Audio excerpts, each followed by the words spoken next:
Hey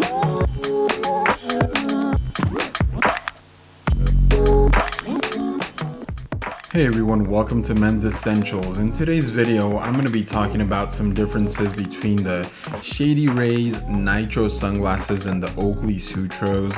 I've owned the Oakley Sutros for about 2 years and I love them. And these Nitro sunglasses from Shady Rays were launched last year. I really like the way they look. They're very similar in style to the Sutros, so I decided to buy a pair and just compare them to find out what some of the main differences are and if it's actually worth it to spend a lot more money on Oakleys, or are you going to get the same type of performance from a cheaper pair of sunglasses. Before I jump into that, guys, I want to let you know that on this channel I make videos about men's essential products and accessories, so things like watches, sunglasses, grooming products for men like Dr. Squatch and Duke Cannon, and shaving accessories, just anything that I think is an essential item for men. Please like and subscribe.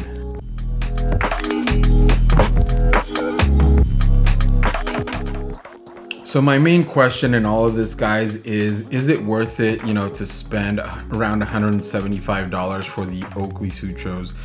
When you could get a lot cheaper pair that looks similar for about $55 from Shady Rays. So I'm going to start off with talking about the Shady Rays and something that I think they did better than Oakley. Shady Rays actually put some adjustable nose pads on these Shady Rays sunglasses. And as you can see, they're really easy to, squeeze in if you have a smaller nose, or make them wider if you have a bigger nose. Being able to adjust the nose pads like that and have them be comfortable, I think, is a big plus.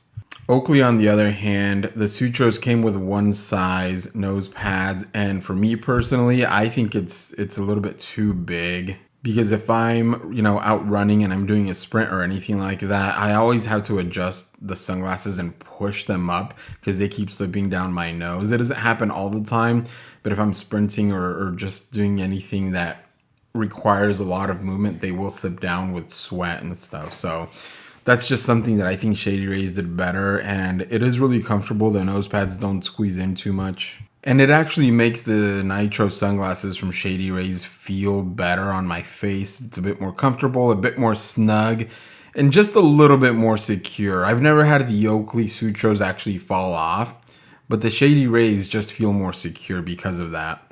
And now when it comes to appearance, like I already said, both of these sunglasses look very similar in style. The Nitro edition that I picked was the gold splatter Nitros. It was my favorite color out of all the three options that they offer. The other two options they offer are emerald splattered and infrared splattered. I love the frames and the paint splatter, I guess you would call it, pattern that they have. I think that's a really cool feature.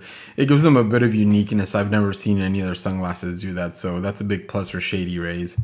And then I also thought that the gold colored lens is very cool and very stylish. Now the quality on both of these sunglasses, there is a big difference in between them, to be honest with you. And I think this is what will probably cause a lot of people to buy one over the other. I'm going to start off with Shady Rays. The plastic and the frames that comes with the Shady Rays sunglasses feels cheap. It feels more flimsy than the Oakleys. And I was actually surprised by that. I bought a pair of Shady Rays high-rise sunglasses, and I've had those for 2 years. But those sunglasses, the high-rise edition, they don't feel cheap at all. They feel sturdy, they feel hefty. I've dropped them and they're very strong. The arms on those high-rise sunglasses are also hefty to the point where they feel like they're just super strong. I don't know how else to explain it, but they feel like a high quality pair of sunglasses. These Nitro Shady Rays do not have that same feeling. They're lighter than I expected. Maybe they did that on purpose. They just feel cheap and flimsy. I just don't know how well they would perform if you actually drop them really hard. Now the Oakley Sutros definitely have a higher quality feel to them. The materials that they use, everything on it just feels better. And I've had them, like I said, for about 2 years. I've dropped them quite a few times. You can see there are some scratches. There are a few markings on the edges where I've dropped them, but they haven't broken. The lenses might have a scratch, but I can't actually tell when I'm wearing them. But these Oakley Sutros have definitely stood up to the test of time and usage. So that's one way that Oakley obviously beats Shady Rays. The field of view with the Shady Rays is great. The polarization on the lenses is good, but it's not as good as other polarized sunglasses that I've tried out. I also have another pair of Oakleys, the M2XL, and I have a pair of basic black polarized lenses on those sunglasses. And the polarization on those definitely just seems to block out the sun better than the Shady Rays does. It just seems better. So I'm wondering if the quality maybe of the lenses or the polarization that's used on the nitros, maybe it's just not as good.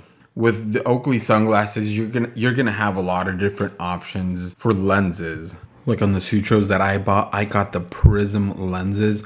The only reason I got those lenses is because I like the way they look, not necessarily for the benefits that Oakley says that they provide, like highlighting potholes or things on the road that could cause you to crash if you're riding a bike or something. So I didn't care about that as much. I just like the way the lenses look. So Oakley, like I already said, Oakley has a bunch of different options of lenses that you can pick from. But is it totally necessary to get a specific lens like the prism ones to be able to see all the details on the road? I don't think so. And along with that, Shady Rays does have the Live Hard Protection program, which they will replace any lost or broken sunglasses. And with Oakley, you're just going to have to buy a new pair if you lose or break them. So I've never actually had to use that Live Hard Protection program from Shady Rays. So I don't know how efficient or how quick you'll get your replacement sunglasses. But if you guys have experience with that, leave some comments and let me know what you thought about it. So after taking all of that into consideration, the question still stands. Do you need to buy a more expensive pair of sunglasses from Oakley? My answer is no. Now, I'm not saying that the Shady Ray Nitros are better than the Oakley Sutros. Not at all. The Oakleys are definitely better sunglasses. You don't have to spend that kind of money for a pair of sunglasses that's gonna serve the same purpose. These Shady Ray Nitro sunglasses are gonna get the job done. Like I said, I bought the Oakley Sutros a couple of years ago. That's why I have them, but if I had to go back in time and decide between both of these, I think I would just pick the Shady Rays today. They work just fine. Maybe they feel a bit cheaper. You can see very clearly out of them. They fit and feel great. So I'm glad that I have the Sutros, but you don't have to spend that kind of money. If those are my basic thoughts, guys, please let me know what you think. If you disagree with me, leave some comments. If you agree with me, also leave comments. I appreciate it, guys. Like and subscribe. Thanks for watching. Have a great day. I'll talk to you next time.